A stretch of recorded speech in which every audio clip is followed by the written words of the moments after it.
na-expect daw makatabaw ng Diamond Star na si Maricel Soriano, si Daniel Padilla. Sa interview kasi ng aktres para sa kanyang vlog, sinabi nito na mahusay daw na aktor si Daniel, kaya sana nga ay magkasama sila sa isang proyekto. Oh. Why not, Coconut? Alam mo yun, sa vlog yun ng Diamond Star ni si Maricel. Doon. So yun, na-interview si Carla Estrada na pag-usapan nila kung paano nagsimula na maging artista si Daniel. Ang talagang malaking utang na loob pala nila, friends. Kung naalala nyo, si Carla ay dating nasa pangangalaga ng namayapang direktor na si Douglas Quijano. Doon niya pinakilala daw si Daniel. Sabi niya, o sige, pag 14 years old na yung anak mo, dadalhin kita kay Mr. M, Johnny Manahan. Dinala raw niya doon, pero bago nga tinanggap na si Daniel, namatay na raw si Douglas Quijano.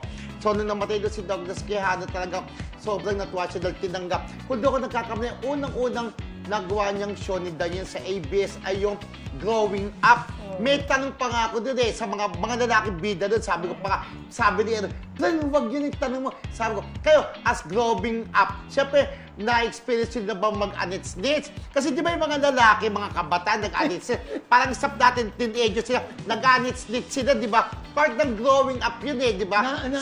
Nag-anits-nits, master, alam mo na kung ano yun, di ba? Letter M. Letter M. Nagkaganon ba kayo? Sumagot naman sila. Gumaganon sila. Yun, wala yung monstra kasi. Hindi ko naman yung monster. Yung kami ko may ganon. Parang yung sinasabi nga na yun ang unang show. Malaking utang na loob nila kay Douglas Quijano. Kung naalala niyo po si Douglas Quijano, yan po yung manager din dati ni Richard Gomez, Guaping, si Eric Proctor, Joe Iliana, at Mark Marami pang iba. Marami pang iba. Janice de Belen. Icon Belen, Janice de Belen, galing kay Douglas, Tino Dogs, diba?